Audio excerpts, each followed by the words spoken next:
What's up, Foundation? What's up, YouTube? It's me, your big partner, Cartoon One.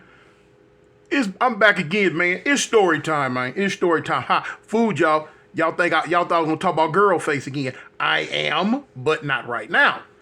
I got to get back to what made me, and that's my stories. And my water cup. Anyway, man, let's get straight to the point, man. This is a weird story. It ain't gonna be too long, man. It's about when dudes got drunk on the job. It gonna trip you out, man. Trip you out. Man, sometimes when you sit up in them prisons and you don't have no real free world alcohol in your system for a certain amount of time, I guess. When you do get a little bit, you just go cuckoo for Cocoa Puffs, it seems like. Man, look, y'all remember when I was telling you about when I had the job going outside the gate in this lower level prison I was in, and they kicked me off the job for throwing up gang signs. Okay, when I left that job, remember I told you I went to the meat packing plant to the there go that dog, to the meat packing plant. Remember I was telling y'all about that where we was, bottling up the phones and canning up the phones, sending them out, shipping them out, all that. Okay. Remember I told y'all I quit that job because I had gained so much weight, man. I was literally finna eat myself to death. That's what I was finna do. I was finna eat myself to death. Man, I got so goddamn big, and I ain't talking about on the iron. I'm just talking about I turned into a big, giant grease ball. And I was, it just wasn't healthy. It wasn't no good. I wasn't strong enough to not eat the food. If I seen it, I ate it. I wasn't strong enough to not eat it. So what I did, I made a decision to just quit, period. Get away from there. You know what I'm saying? Save my life.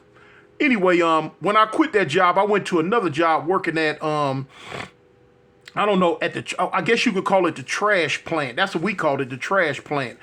But it was two big warehouses where a lot of the trash from the surrounding areas came, and we had conveyor belts and all type of stuff, and trash, trash out the neighborhoods and trash from like I say, from the different prisons, and the whole surrounding area would come there. And on the conveyor belts, say hi, y'all. Wiggles done went and got a haircut. I cut it. You know what I'm saying? Look at the back of it. He ain't got nothing back there. He got a whole bunch of it up here. But I cut his hair. I did pretty good on his face. Look at the little eyes. Like little buttons. Say what's up. Oh, shoot. I'm a dog, y'all. But anyway, and we seen all type of stuff come through. You know what I'm saying? You be surprised what people throw away. And whatever they threw away, it made its way to us. And so you had the upper conveyor belt and the lower conveyor belt.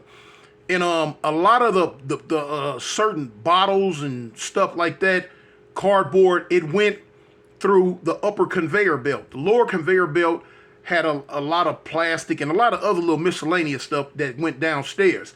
It got separated kind of at the front. You had a front where when it would come in, the dudes would break it down and they just putting stuff in certain areas. Some bags, some stuff you just went on and just got rid of. Why they had to separate it and go through it, I don't know, because it was all trash. Me personally, I would think it would just go to a giant trash heap somewhere and be done with it. But when it would come past the conveyor belt, we would take certain stuff out and sit it over here, sit it over there, like freak magazines, you know what I'm saying? On the streets, a lot of people throw away freak magazines, you know what I'm saying? We had a stack of them. Man, we had a stack of about 40 of them. Already there. And so anyway, like I say, it was a job. To me, an unnecessary job, but, hey, it was a job. It got me out to prison for a few hours a day. And so I went and did it. You know what I'm saying? You put the big gloves on that came up to here. And you just would go through it. Man, look, when I tell you, man, some stuff that we had found in there, boy, look here. Found a gun one time. It didn't work. We thought it worked. It didn't work. It was the firing pin was missing, and some other stuff was wrong with it. But boy, we thought we hit the jackpot. Now how we was gonna hit the jackpot, I don't know. Because I'm like, well, we can't get no money for it. Or what we going to do, escape with it? Or I don't know what we was going to do with it. But come to find out, one of us that was there that had a little knowledge on guns realized that wasn't no firing pin in it. And it was just messed up. All right, well, cool. Like I say, some stuff we found, it was weird. We would find money. We found a bag one time with about $1,500 in it. Yeah, with about $1,500 in it. What we did, we took it to the officer that was over us, and they can't. Now he probably could have tried to bogart it and keep it. That wouldn't have been a good deal. But what they do, when we find money, the money has to be split between everybody. And so instead of like trying to be greedy, because the dude who really found it, he was on some I'ma keep it type stuff. No, homie, you ain't gonna keep all that to yourself. Bump that. You know what I'm saying? So the prison I was in at the time, it wasn't a whole lot going on. So it wasn't gonna do no good to try to piece it up and sneak it back into the camp. Wasn't nothing to buy with it anyway. You know what I'm saying? You had to go to store with that. So what we did, you know what I'm saying, the dude took it to the police, took it to the officer. He took it back to the camp, and he had took everybody's name down that worked out there with us, and they divvied it up evenly. And just put it all on our books. That was a nice little thing that day. But now getting on to why I decided to talk about this incident right here. Man, every now and then, and I thought about this because I was in the Walmart yesterday with my wife. And as we was walking by and stuff, I seen what, prompted me to make this video. And I'm like, dang. I said, man, you know what? I heard, and what I do, I jot it down into my phone so I remember, because I'm not gonna remember all that stuff. I gotta write it down right then and there.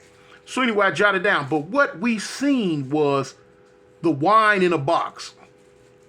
The wine that come in a box. Them big old boxes, and it'd be a big plastic bag of wine in it. You take it out, you pull a little nozzle through, you pop it, and you could pour wine out the box.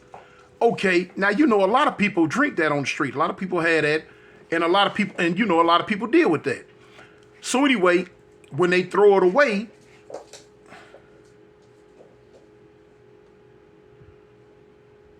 ain't no need for me even say nothing. Y'all know what's up. Anyway, when they throw it away, a lot of times it would come up in there where we at. Like I told you, I don't drink. But they would the dudes who did, man, we got one. Now, when the boxes come through, they immediately snatch them. They pull the bags out. Sometimes the bag be all the way flat empty. Sometimes the bag be half full. So, man, every now and then, you'll get a box that ain't never even been opened. It ain't never even been touched. Something, most likely them white folks, y'all, they threw it away. Or somehow, some way, it got in the trash, whop, made its way to us. This one of them days where it wasn't a whole box, but now let's say if you can get 20 glasses of wine out of an unopened box, okay, this box you'd have probably been able to get 17 out of it. It had some in it, y'all. So man, when the box of wine come down the conveyor belt, when it come down, when the trash come in, dudes knocking trash out, because we separating paper and plastic, really. But anyway, they separating stuff. So when the dude see the box of wine, he grab it. He like, oh man, look, man, this thing got, man, what? So, dudes come running, all the alcoholics. They like, man, is it empty? What's up? Man, when they bust the box open and pulled the bag out, man, the bag was fat. They was like, shoot. Man, all of them got their little cups. Man, they running to get cups. They running to do all that. I be looking at, I be like, man, Big Toon, man, Big Kelly, man, I said, man, homie, I don't drink that mess. I don't want that junk. Y'all go ahead and knock yourself out. So they doing they thug thistle. Man, they pouring up. Man, they drinking. You know what I'm saying? Now, it had been a while. This is only the second time I'd ever seen this much wine come through in one of these boxes. Usually, like I say, it just be enough for about 1 or 2 cups, 4 cups at the most, maybe. And anyway, so boom. But now here it is. Man, they getting faded. They getting faded. They drinking. They drinking. They drinking. They drinking. So now they done got drunk. Now you know when you got a bunch of fools, bunch of brothers, and they drunk, it's finna be some mess. It's finna be some mess. So now, before I even seen the drama, I heard the drama. They up on that top conveyor belt row, and they go to argue. Whoop whoop, this about this. Whoop whoop wop whoop wop wop wham. So man, you had a dude named Smut. Man, Smut was black as the ace of spade. You had Smut. He up there drunk. Smut didn't have no teeth in the front of his mouth. He looked at like Dracula. He had them two fangs right there, and they were sharp. Had the nerve to be sharp. I used to look at him and wonder sometimes. But man, Smut messed around, got drunk. Him and a dude named T-Dog go to arguing. Smut and T-Dog start arguing. What the argument was about, I don't even know. But now I eventually went up there to see. So now by the time I get up there, I'm like, dang, cuz, man, what they arguing about? Man, what's going on? Man, them fools drunk, too. Man, they drunk, man, they tripping. So I'm like, what they arguing about? They arguing about a Freak magazine. A new Freak magazine, a Freak magazine that came down the conveyor belt, and T-Dog grabbed it and Smut wanted it. So T-Dog telling him, look, I'm gonna let you see it after I look at it. So they, like I say, they both drunk. T-Dog then rolled it up and put it in his back pocket. So Smut like, no, he want it now. You know, now look, they drunk. They drunk. So that means their inhibitions are all but done with. It's on like Donkey Kong. All systems go. So anyway,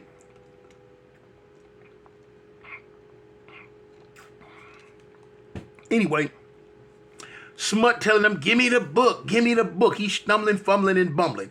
Give me the book, give me the book. T-Dog tell him, I'm not giving you nothing, man. I got it. You gonna see it when I let you see it. I'm gonna look at it first. I'm the one who found it. Smut ain't going for that. I guess that alcohol got his freakazoid on. Man, that man Smut ran up and grabbed T-Dog, but he grabbed him around him, trying to reach around him and get the book out of his back pocket, the magazine. Man, look, T-Dog gave him the two-piece. Bop, bop. Smut stumbled back.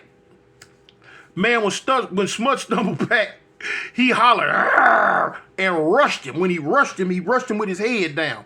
So now dudes standing around like, man, y'all break them fools up, man. Y'all break them up.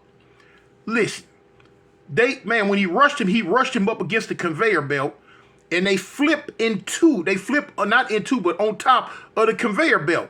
So they up there wrestling like a big dog going down the conveyor belt. Now, they don't want to hit this end down here. They don't want to hit that end. Man, look here. They seen a bad day if that conveyor belt take them all the way to the end. So anyway, they tumbling, fumbling, stumbling, and bumbling, and they mess around, man, and flip off the conveyor belt down to the ground floor. Man, I thought they was dead. Man, when they hit the ground, boom! Both of them holler, oh, oh! Now, you know, it really wasn't, it was about 15 feet up. Maybe about 15 feet up. So anyway, but now when they hit the ground, all the fight come up out both of them. Look, the alcohol come up out of them, because T-Dog immediately rolled over and started throwing up. So the alcohol literally came up out of him. He rolled over, and, went to early. Smut Dog, he balled up in a fetal position, talk about call the ambulance. Call the ambulance? Man, ain't nobody finna call no ambulance. Y'all all right? So dudes go to squeezing their arms, squeezing their legs, trying to see if something broke. Really, they just had the wind knocked up out of them. And then they was already drunk tripping. Man, look, they rolled around on the ground. They like, man, y'all through, man. Y'all tripping, man. Look what y'all did, man. Y'all could have killed y'allself. Man, y'all stupid, man. So look, man, Smut rolled right back over. They still laying on the ground. He rolled over and grabbed the magazine out the back of T-Dog pocket. When he grabbed the magazine, he hugged the magazine to him. Man, I want to see the book, that's all. Okay, you would think that they was over with this foolishness. Man, T-Dog rolled back over on the ground and grabbed Smut and tried to bite him. Because he didn't have no fight left in him. He grabbed Smut, tried to bite him, man. So look, Smut pushing his head like this, and the dude doing and Smut pushing T-Dog want to bite him, Smut don't want to be bit. Man, make a long story short, man, look, we end up breaking them fools up, making them go sit down. Look, you go over there, you go over there. And in the end, look here, we look up later on, about an hour and a half later, way over in the corner, Smut and T-Dog sitting on two milk crates, going through the magazine together. I shook my head, man. I said, for real, man? I said, okay. I said, a drunk ain't S-H-I-T, man. But they figured it out, y'all. They figured it out, man. I had to tell y'all what about them little shenanigans right then and there, homie. But anyway, man, it's me, man. Your big partner, man. Cartoon One, man. I'm out, man. I represent the gangsters. Y'all go. I'm gonna drop a story over there for the Village Storyteller later on. But it's gonna be there for you, man. Peace.